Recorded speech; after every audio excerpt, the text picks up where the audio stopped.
do you remember this? Kamishibai time. Today's story is, it's called The Dragon's Tears. This is written by Hirosuke Hamada, and the publisher is Doshinsha, Tokyo, Japan. As I mentioned it some time ago, many of Kamishibai stories are folk tales. But this story is there's an author and also, of course, illustrator, right? And this story especially, I really love it because it's a very kind story and it shows empathy, which means thinking about other people or maybe other animals. So I hope you like it. Good. So let's start. Good. The Dragon's Tears. Once there was a big dragon who lived in the mountains. The people of the town nearby always talked about it among themselves. Dragon's eyes are red and his mouth is so huge that it stretches all the way across his face. His breath is red and hot like fire. Well, sometimes I can hear him roar. If you happen to get too close and he sees you, he will swallow you up. Everyone in the town was afraid of the dragon.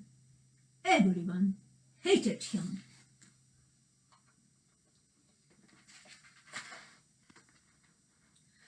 Because of the dragon, my children are afraid to go to bed at night. I don't know what to do when my child wakes up in the middle of the night crying because of the dragon. Isn't there anyone who can chase the dragon away? I wonder why a brave man doesn't appear to save us from him. One day, as the people talked among themselves in this way, a baby was born in the town. It was a boy, and he grew to be big and strong. But this boy was not like the other children. He never cried when he heard the stories about the dragon. In fact, he was so curious that he asked questions about it. He may sound brave, but he was not especially so. He did not like to play soldiers with the other boys and seems to prefer quiet games. But what made him special was his gentleness and kindness to other children. One night, the boy sat up suddenly in bed and began to cry. What's the matter, dear? Do you have a stomachache? Why are you crying?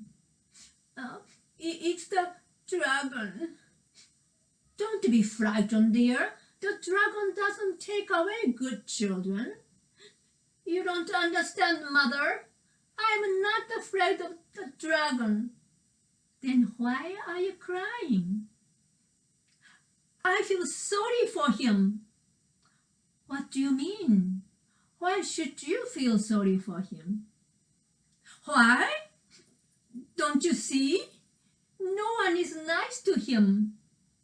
As he said this, great tears began to flow down the boy's cheeks, and he began to cry again. When the neighbors heard what had happened, they began to talk. I wonder why the boy said that. Yes, what a strange thing to say. He's such a quiet child. Maybe something is wrong with him. When the boy's mother overheard the townspeople talking, she said to them, "There's nothing wrong with my boy. He was half asleep when he said those things. He'll soon be 7 years old. He'll grow out of such talk." Finally, the day of the boy's birthday arrived. "Well, dear, who would like to invite to your birthday party?" "The dragon! I want the dragon to come." "Oh, what are you saying, my dear? Of course, you don't mean that." But the little boy really did want the dragon to come. His mother did not know what to do and tried to get him to change his mind, but the boy would not listen. A little later, the boy went out of the house. In no time, he found himself standing on top of a hill just outside of the town. He could see a range of mountains off in the distance. Soft, white summer clouds hung in the sky right above them. The dragon must hidden in the shadow of one of those mountains. "I am going to look for him." The boy walked down to the bottom of the hill.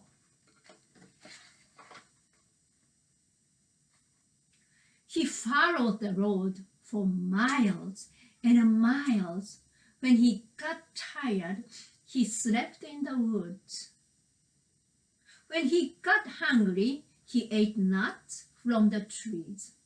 Finally, he came to the mountain where the dragon lived.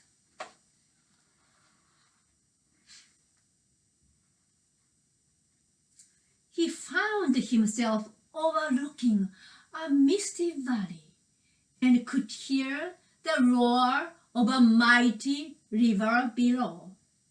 If he called out from that spot, he was sure that his voice could be heard all over the mountain. The boy called down into the valley, "Mr. Dragon!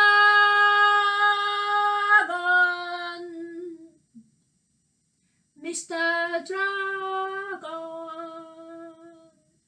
Mr. Dragon! Mr. Dragon!"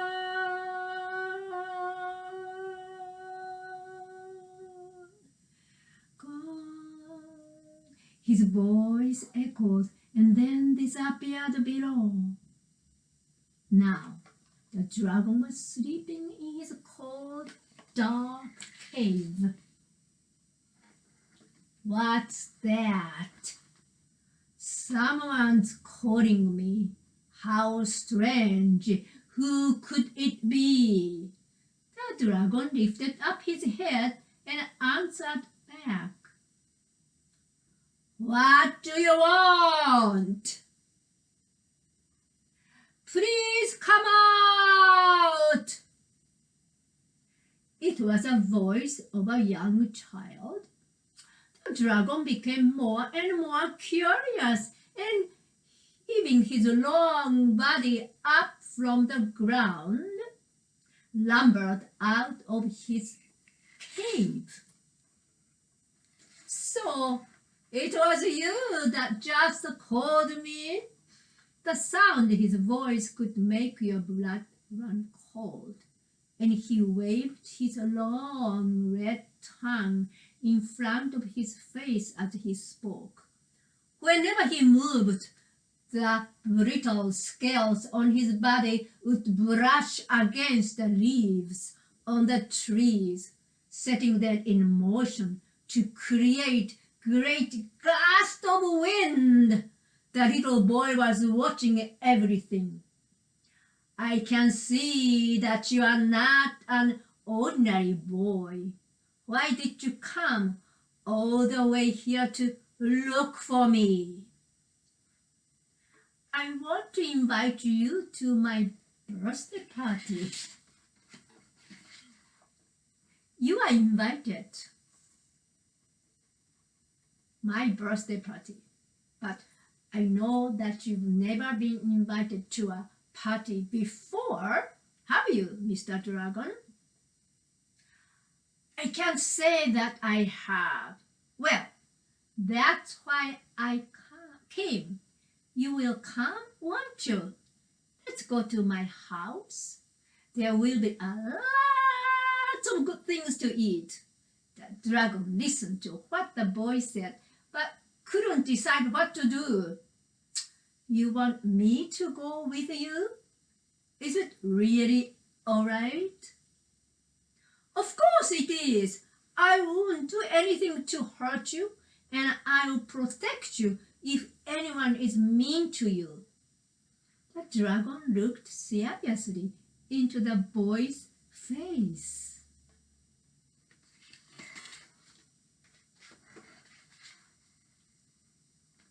There was a gentle glow in his eyes, a glow that had been locked up deep inside for hundreds of years. Thank you. No human being has ever spoken kindly to me before. In fact, human beings have only hated and despised me. Tears began to flow down the dragon's cheeks. I'm really not bad. Everyone just thinks I am. The dragon's tears poured down to the ground and gradually began to flow like a river. The boy was very surprised and grabbed on quickly to a tree nearby. Why are you crying, Mr. Dragon? Your tears will wash me away and I won't be able to go back home. Don't worry, little boy. Just get on my back.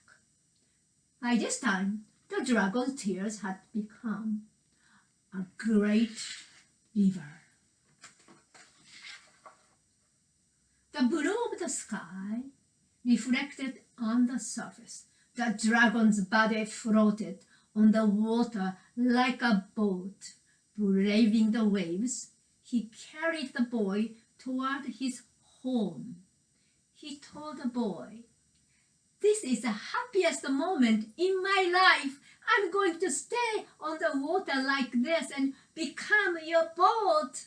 Then I can have all the many kind and gentle children of the world come for a ride on me."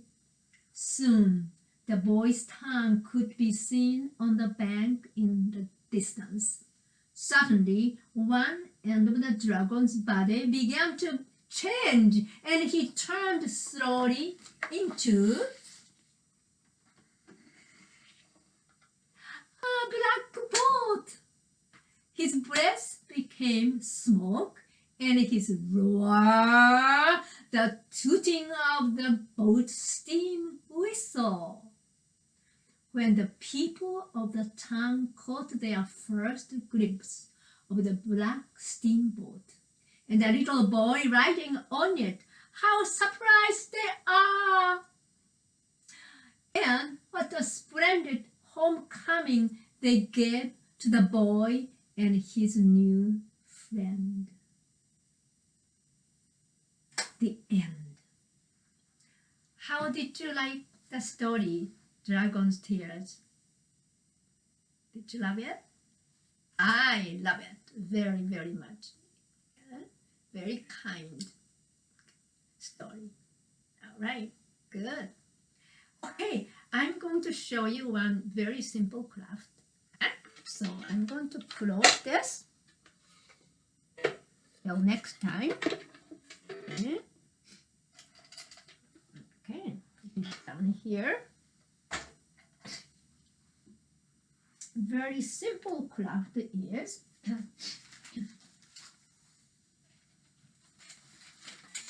Okay. I made like this. Look. Okay, let's see. This is too light. So I'm going to take this one down here. Okay. In order to do Kamishibai, I have to put all sorts of things to adjust. So I have lots of things on the small my desk. Okay, so it's not really well organized here. Here's the little craft. Okay, the frog. You can just cut out this shape. Pattern says two separate patterns, but you can make it all one. Okay, and then they are all same shape. Okay, can you see it? Maybe I can show you like this. Okay, you can hang it too. Right, this part. Okay, I kind of taped it. You can use glue, but this is a little bit too heavy to use. If you don't have something like this, you can make one out of paper like this. Okay, and you can bend it. Okay, you can make two kind of short one for the arms. Okay, two little bit longer one for the legs.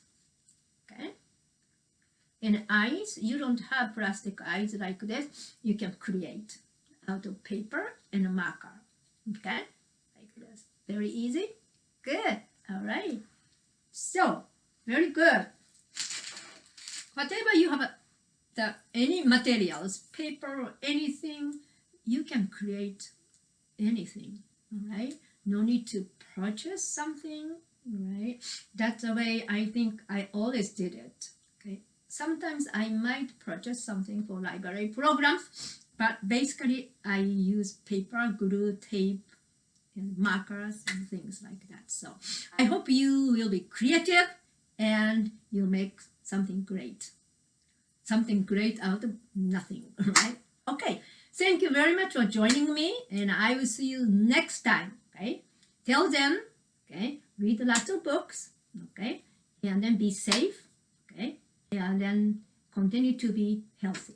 All right. Okay. Bye bye. Bye. Take care. Okay.